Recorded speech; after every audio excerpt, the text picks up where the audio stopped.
Welcome on in, guys. Tobin here with you, and thanks for checking out the channel. If you guys could subscribe, that'd be great, and appreciate you stopping by as we have this lovely Saturday night here. Your Miami Heat, they won in the Summer League opener today. They got another one tomorrow.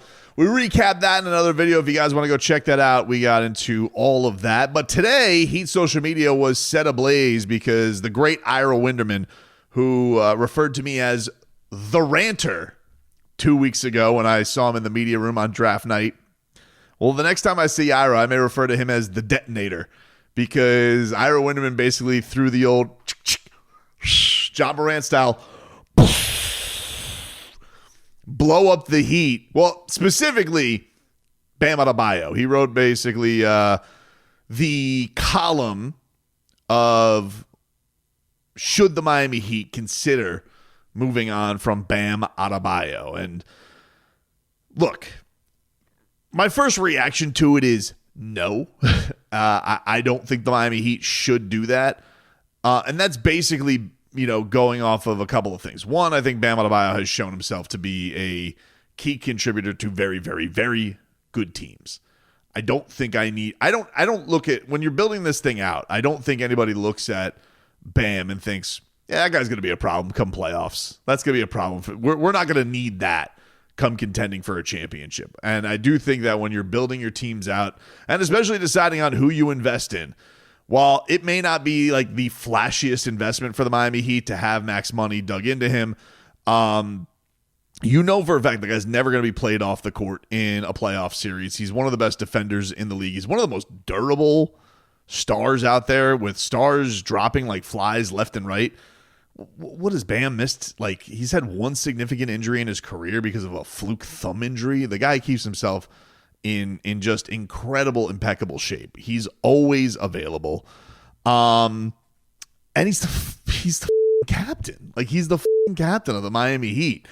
And if the Miami Heat are not going to go into blow it up mode, which they don't appear that they are, I don't think of this as a real prudent conversation to have around the team right now. Now, look, to be fair to Ira, with the way the team has been the last 2 years, and he closes his column with moving on from Adebayo would certainly jolt the status quo, but it could also shake up the status quo. First of all, great line. Second of all, I think that's easier. It's easier put that way, but when we go to these situations about what teams has it worked for tanking, a lot of people are going to go to OKC and they're going to go to the Rockets. But if you look at a team that the Miami Heat were kind of trying to shake some of the fruit of a detonated franchise, they're still trying to kind of find their way out of that. And that, if you look to a team like the Utah Jazz, trade Rudy Gobert, obviously, and I would think the Heat would hope to get something like that for Bam Adebayo. 4 first-round picks plus for Rudy Gobert, tons of picks for somebody like Donovan Mitchell.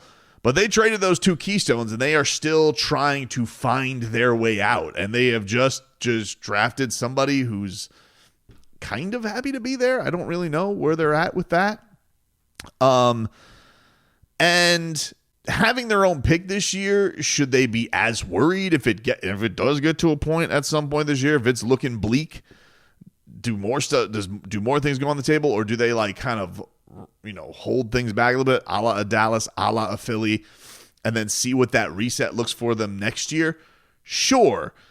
But I just think that, there's something about the idea of moving on from Bam that I just think is a couple things came to mind for me. One, I just think that you're looking at the wrong place of trying to revamp your franchise.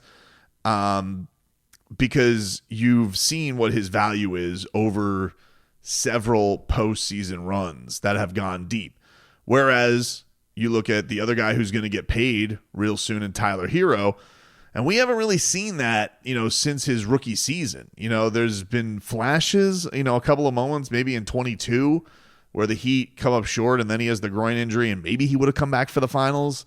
They go on their finals run with him having the broken hand. And this isn't like an addition by subtraction thing. I really have defended the kid many a times with that. But you saw what the guy getting called out by name from the Cavaliers last series And I still think that there is more proving ground that has to be there, especially if he's going to be getting or expecting, a $50 million payday. Even Bam's got to wear that crown right now with being where he's at and no Jimmy Butler being around. So he's not blameless on all this, but I do think that there has been more proven there in his postseason value. Did both of these guys need to give more or bring things along more from what happened last year, especially with the team still thinking that there was some Jimmy Butler hangover? Man, I didn't want to hear that stuff when I was like reading that stuff in Barry Jackson's column. I'm like, you got to be bleeping kidding me. These are not 23 and 22-year-olds anymore. These guys are 25 and 27, we're with a ton of basketball experience.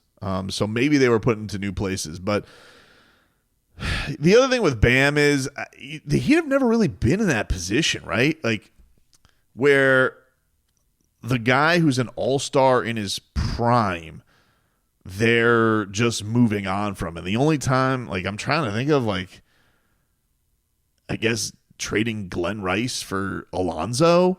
And obviously Alonzo became like the cornerstone for everything that is the Miami Heat. He was Pat Riley's guy. But like, who's the best talent that they've moved on from at 28? And people are acting like, oh my God, he's 28. All right, he's not 35, guys. Like he's not. It's not like if you trade Bam Adebayo at 29 in a couple of months, or if you go through the season and Bam is 29 or 30, people are gonna be like, oh man, damaged goods. He's so old. Like we just can't, not at that age. Like, no, he's legitimately in the midst of his basketball prime. So I don't know why there's this rush to go do it. But I am one, but one does have to wonder though for the Heat. And this is the thing that kind of disturbed me about the Kevin Durant thing is, what do they think Bam and Tyler to be as a duo? Because if you don't add an all-time score for them or don't think that adding an all-time score to them makes any sizable difference to what they can do, then what do you believe them to be? So are the Miami Heat holding meetings right now or thoughts right now thinking that, yeah, maybe it is time? Like he's rock solid. He's going to keep us here, but can he elevate? Is he the guy who's just going to hold everything together? But I don't know, man. I don't think that he's old enough that you're at that moment. I think the Heat only do that if he comes to them and is like, hey, I want to move on and I want to be somewhere else. But I don't think that this roster, see the thing, and this is the thing that I think has everybody a little miffed right now. I don't think this roster is going to be bad enough to where he's even going to want to do that. And I don't think that he's going to be in a spot where he wants to let go of the rope, because I do think it means something to Bam to be one of the franchise guys for Miami and be up there with all of those guys with championships, and he wants to be in that class, and he knows that he has to do that. I do think that being welcomed into the fraternity by Wade and Haslam and Zoe and all that stuff, I do think there's some that level of him that wants to stick it out. And honestly, like I don't, and this is the other thing. I was talking to my buddy Stunt Steve about this because we were texting about it back and forth, right? As I saw Barry Jackson was getting into this on social media. Everybody's going crazy about this. And then I was also like wondering to myself, I really wonder on Bam's front, like who gets, because you only do it if you get like the treasure trove of picks, like all the picks and everything you can get. You're going to get like a Godfather type deal for Bam Adebayo. And I'm trying to think right now, like, well, who are you getting that from, right? Like, who are the teams that you're looking at and you're like, oh, we're going to get one of their best young guys and all of the picks from them because they just want to jolt the system. They want to just really run roughshod on it. And I'm like, the most obvious one to me, and I don't like that I'm doing this because I don't want to trade Bam Adebayo, but like the most obvious one to me is San Antonio, because you have that forward fit next to Wemby. That's essentially what they're waiting on with the Giannis thing, is it not? So like, could you get the jump on them, figure out the salary, you get their young assets? Will you get a Castle in return? I don't know. But I felt like that was the most obvious team. He gets to play with his guy, De'Aaron Fox. He's next to Wembanyama. that's probably the best defensive front court that's going to wreak havoc on the NBA. You're going to watch him win probably multiple titles and you're going to cry yourself to sleep. So, like, to me, I was looking at the teams and I'm like, that's probably the most obvious team that would go after him, I think. Because they're trying to get into the game for Giannis. But if they thought they could jump in line and be like, yeah, but we can get Bam, who's younger, probably doesn't need the ball as much, fits right next to Wemby, gets to play with his BFF and De'Aaron Fox. And then and then you figure out what the pieces are, and Miami's getting back the bevy of picks. I would hope that they could get Harper back, like you could get the number 2 pick back if that was something that was going to be there. But once you get out of that, it's like, all right, you go to Houston. Like, all right, let's go to the other team that's going to be in the Wembanyama sweepstakes. Houston. Does that make sense? Does that team make sense for them? Like they got, I mean, essentially like KD's kind of their 4. I guess are you doing Bam for Şengün and you're just like, hey, you're getting Bam, Şengün, assets, and that's kind of the best thing you're getting. And then fitting him with Khalil, like, is that the most viable place where you're at right now? I don't know.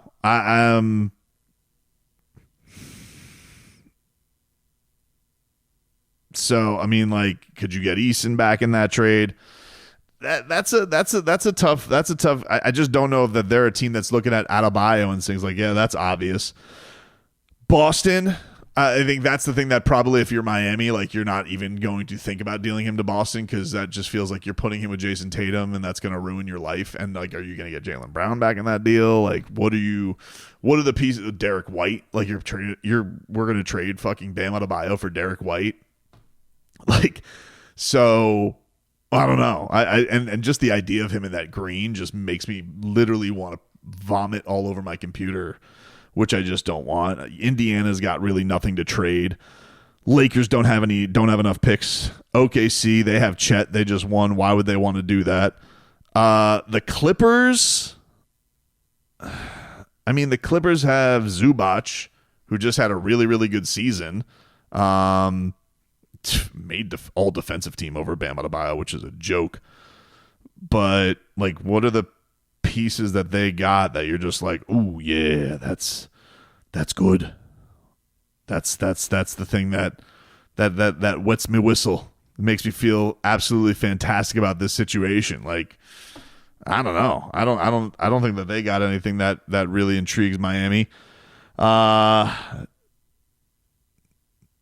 Like Denver, what the hell does Denver have to, like, you're going to trade for what, Jamal Murray?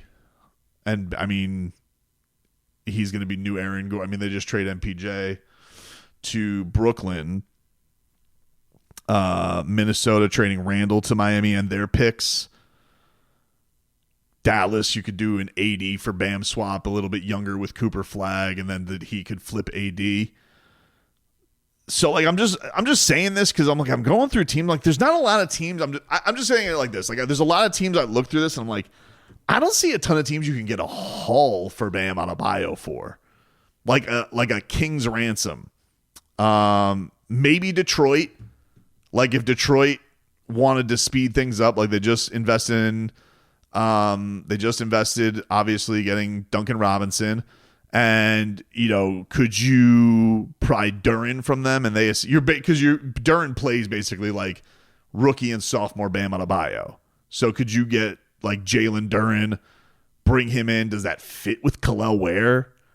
Like if you could get him and Oscar Thompson, is that something that would intrigue Detroit? And again, like, do the picks, now that they would be in more contention, does the picks appease you enough?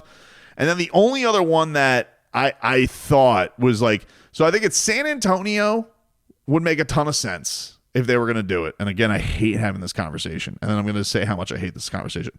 And then the only other one that seemed to make a lot of sense to me, although I did mention Chicago, we get Buzelis, and then we have like the Lithuanian mafia here with Buzelis and Kaspers Jakachonis. More syllables than you know what to do on the at the Vice City factory making your jersey. And then the other one that I was thinking of that was like, maybe is Charlotte. If you because Charlotte just traded Mark Williams, you trade him to Charlotte, but I would want like the Heat to get Brandon Miller back. I would want them to get. I know they're not going to get LaMelo Ball because that's the face of their franchise, but I would want them to get like 2 of their young guys and their picks to get that back. And I don't know, like obviously Bam would get the homecoming there. He would be North Carolina King returning home. But then you're playing him 4 times a year. Jesus. Like that's gonna be awkward. I say all of this just to say not that Bam doesn't have trade value, but there's a lot of weird fits, and then the teams that would obviously want him, I don't think have like the draft arsenal to do it. So I'm looking at teams that like, you know, with the Charlotte thing, you could flip your pick back. You could probably get a couple more picks. But yeah, I don't think it's as easy. I think everybody's just like trade Bam Adebayo. You're gonna get 4 first-round picks. And you got to find the team that's like ready to make a move up, that has a bunch of picks and young guys that you would want to get back. And I think as we see when you get in these, like it's not easy to always get the haul, like maybe on the pick side, but not necessarily the players. So I don't know. Like from my standpoint, this kind of goes back to the Herro Bam thing. Like, yeah, they're probably going to have to make a decision. If the Heat have this run this year, they're going to have to make a decision on one of them because they're going to get to just pay one of them. Because at this point in the economics of the game, like paying 2 of them means you need to be sure those guys have you at a certain level. Because once you have to start to paying 3 guys, you better be damn sure. And they're already scared of paying Jimmy Butler. Tyler's decision's coming on up. Bam, they've paid. With Tyler, you're not going to get as much because people are going to have questions about the player, but they also got to pay him. So you'll probably be lucky if you get like a first-round pick back. So is there any world where it could be like Tyler for Lauri Markkanen and a first-rounder, and he gets to go be the king of Utah with Ace Bailey, and you know they figure that whole thing out and come up together? We know Danny Ainge loves Tyler Herro. But it's like that feels almost a little bit easier to me because I don't think you're expecting as much in return. I feel like the Heat going into an Adebayo conversation, you better be sure. Like, first of all, one, you know if you're going to trade him, that there has to be, I feel like, part of it that, like, hey, he has to be in on that. Like, Bam wants to be good with moving on. If he doesn't and you want to trade him, I don't know. I don't know how that's going to look for status of the franchise. You know, there are some things about it that I think are not going to sit well for you. Because anytime anybody has wanted to come loose and play down here, they wanted to play with Bam. I mean, that and it's unfortunate the young organization hasn't taken advantage of it. To me, it's one of the biggest wastes that they've had as an organization is that they've had this guy who's literally been friends with basically every superstar of this generation. They've all at some point, maybe except for Tatum, have had some inclination of wanting to play here because of him. Guys taking the jersey from Bradley Beal, recruited Damian Lillard at the Olympics, is best friends with Donovan Mitchell, had him playing in the Miami Pro League. They have squandered that so badly. And it's not a knock on Tyler, but like who is he recruiting to get here? Like who are the guys that say, I gotta play with that guy? I want to be a piece with that guy. Maybe it'll come. Maybe I'm just ignorant to it because I don't know. But all in all, you know, it was interesting today. I was taking my kids out. We were going to Cali Coffee to get one of those like soda drinks at there. I got a unicorn and my daughter got a mermaid or a hang 10. They may have mixed up the order. I'm not really sure. Basically, like they gave me a Red Bull that's a pink sparkly drink. But the guy was wearing a Heat shirt. He goes, "Oh, you're a Heat fan?" Because at Cali Coffee, they like to make the small talk when you're at the window. And the guy's like, "Hey, man, what's their problem?" And I was like, "I'm like, I don't know, man. They just, it's been kind of rudderless right now." And he goes, "You like Herro?" I said, "Yeah, I like Tyler Herro." He goes, you think that he's the problem?" I'm like, I don't think that Tyler Herro nor Bam Adebayo are problem players. I actually think they're good complementary players. I think that they are guys that can be pieces to winners. I think Bam's shown that a little bit more than Tyler has, because Tyler's had some really unfortunate injuries. It would have been nice to see a year ago if Jimmy's knee doesn't get messed up. What does that look like? Do they still get buzzsawed by the Celtics? Who's to say? Probably, maybe. I don't know. That was kind of my whole question to Pat Riley that started this whole thing in the first place, according to some. But we don't know. Like, there's still a mystery. There's an air of mystery. But it's not like I think that he can't fit next to somebody well. And I kind of look to that, like, that Wiggins piece in this team is, to me, like, where this could, if they could find somebody to take that and soup it up and be like, all right, now they got something. But just Wiggins, I don't think is that guy. You know, he's a very talented player, but I don't think he has any desire to be like the guy who can carry over and take over for these guys. I don't think so. So I get it. I understand why the conversations are being had, because this is where the team is right now. And I do think it's a bit of a, if they come out of this season and it's, get throttled again, or it's heading that way and they don't make a maneuver, I don't know. And I don't really know what they're looking at. But I don't know what the piece, I don't know which trade partners out there that would make the Heat not hang up the phone. And it's going to be interesting because, right, we're going to Summer League. There's usually a lot of fodder that comes with that. There's a lot of buzz. Are they, is this getting kicked around? Like, are they trying to gauge where people are at with this? And I think most of the fan base, like, I know Bam gets a hard time, but I think most of the fan base knows, like, hey, I don't think anybody in the fan base thinks Bam Adebayo is part of the problem. I don't think. I know there are some, I get the dopes who are like, he's too soft, he's all this. Does he have to be a better blend now that he's added three-point arsenal to his game, or a capability of it? Can he blend that with the physicality and be, take this by the balls a little bit more? We'll see. I would love to see that for sure, because he had probably one of his worst offensive starts of the season last year, and it was a tough hole to get out of for him. But he eventually did. And I'm hopeful that one day this team does have the pieces around him and he is part of the winning that does get him that elusive Larry O'Brien trophy to put him amongst the legends of this organization. I don't want him to be amongst, like, the next tier. I want him to be with the greats, not with, like, the guys who we absolutely love, but they never got to get to the promised land.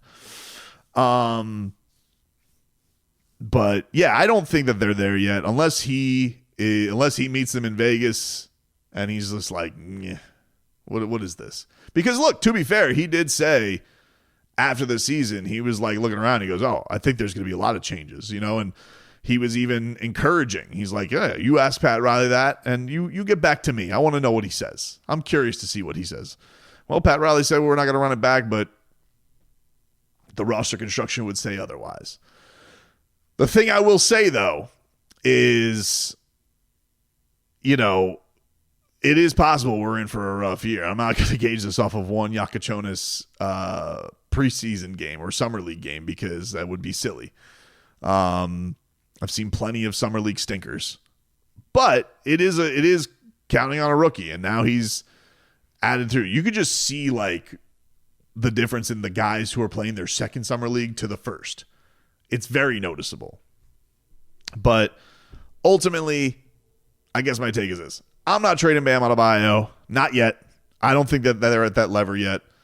I think that they've signaled they're not at that lever yet. Will there come a time?